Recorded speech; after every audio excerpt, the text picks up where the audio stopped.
Hi and welcome to another article critiquing. Today we're looking at a petapixel, let's call it Triumph Advice story. How I shot a $12,000 Canon lens for years for just $400. So in this article critiquing, we're gonna answer some questions about this type of page article.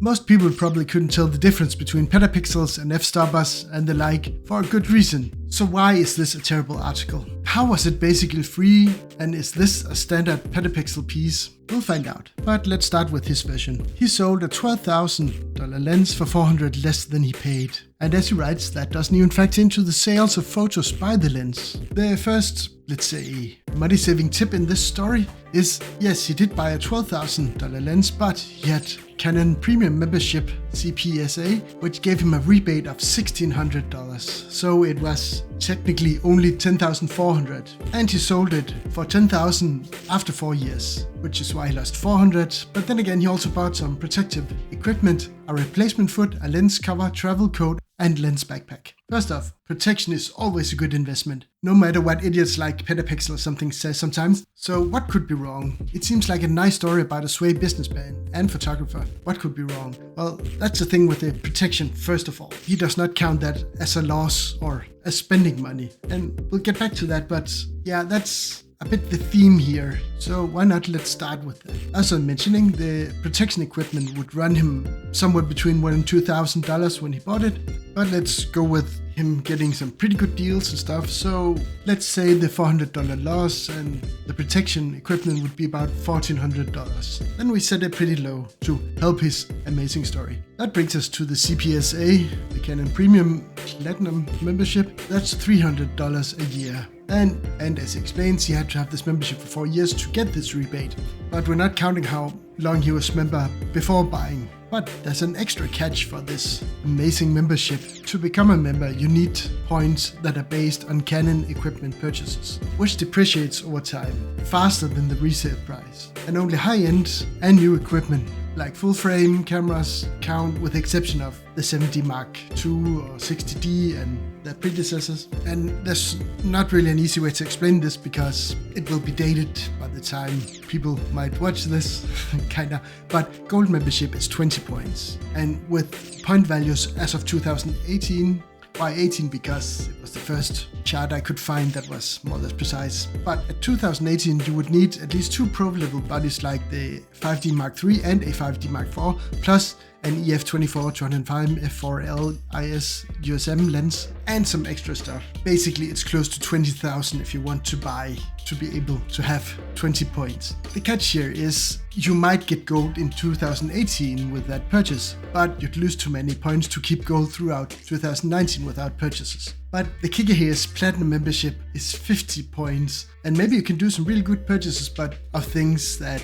give extra points. But looking at it, it looks like you'd probably have to purchase at least $40,000 or $50,000 worth of equipment to get around 50 points. And as a platinum member, you need to be a professional photographer, as in having your own company or be part of a bigger company. But this was a bit of sidetrack. Him using between 20 and 50,000 on equipment recently doesn't really affect this sale. But I would like to add the $1,200 in membership fees to the purchase, since he's only saving $1,600 because he has bought 20,000 plus equipment and a minimum of 4 years membership at $300 per year to get it. A fun thing is he says $250, but looking up, I believe that's without taxes and fees. Yeah, at face value it might not look like a good membership, but I think there's a lot of upsides for repairing and warranty and security and stuff when you're a member, so it can probably be worth it for a company to have that, but not a regular person.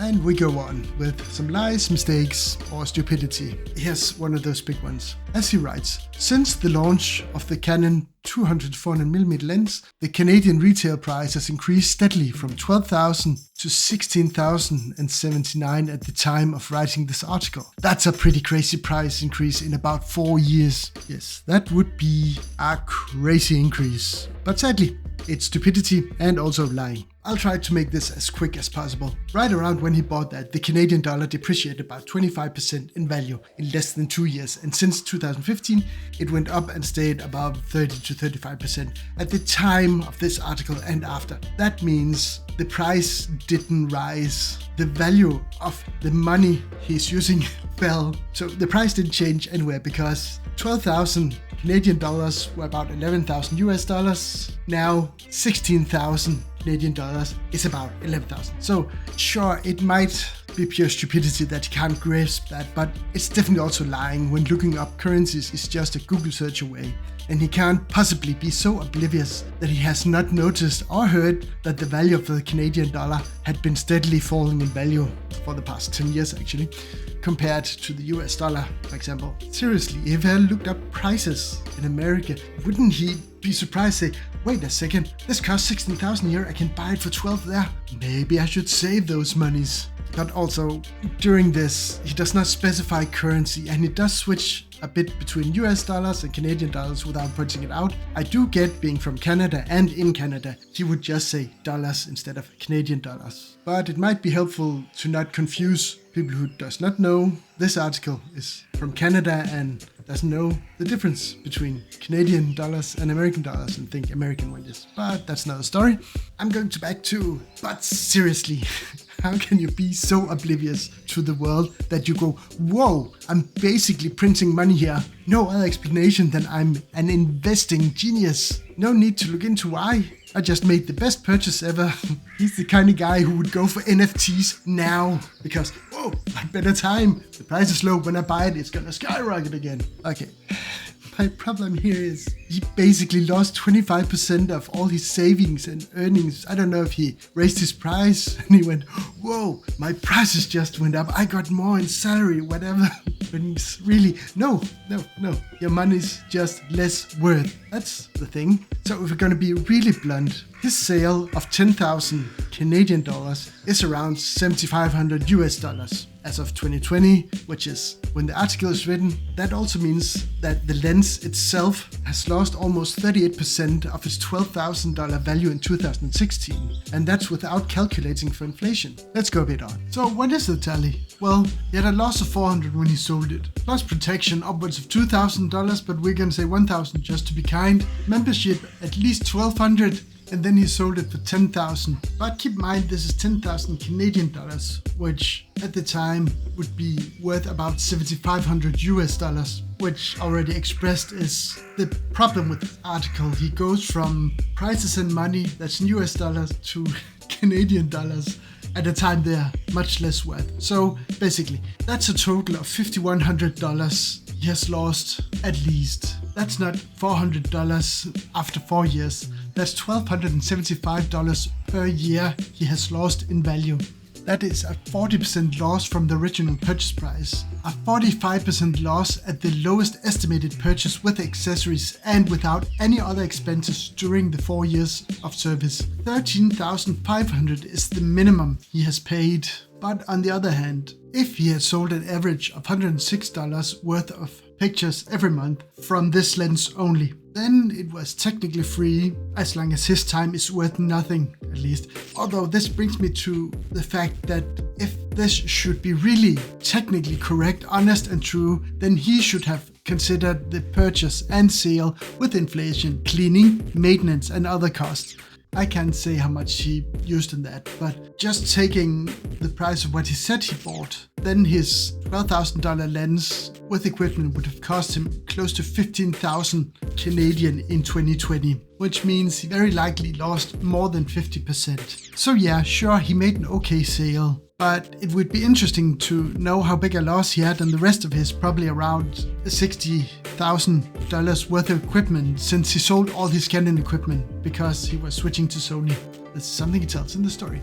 So what can we conclude from this? Why is this a terrible article? Well, it should be obvious. It's clickbait in all respects. The headline is a lie, the content is faulty and misleading, and also factually a complete fail. How was it basically free? Well, it wasn't really, but if we go by the righteous logic, then stuff is free if you don't think about it or mention it. But basically, he sold a lens which had a 2016 price of $12,000. He sold that for $7,500, 2020 value, having spent at least, and I stress at least, $2,200 on extras for the lens. So the absolute no bullshit, no diluted number is he sold a $12,000 lens for $7,500, and if we subtract its extra cost, he is left with $5,300. So the actual headline should be how I lost just 56% on a 12K lens, or I shot a $12,000 lens for 4 years for about $1,275 a year. Oh, I know, how I shot a $12,000 Canon lens for years for just about $6,000. That wouldn't sound as good. And again, as he points out, he sold everything, all of his old Canon equipment, because he was switching to Sony. So I speculate if he also sold the rest of, let's say, he has $40,000 worth of equipment at the same good price, having bought the same basic protection and membership and also the declining value, he would have made upwards of $14,000 on an at least $40K investment.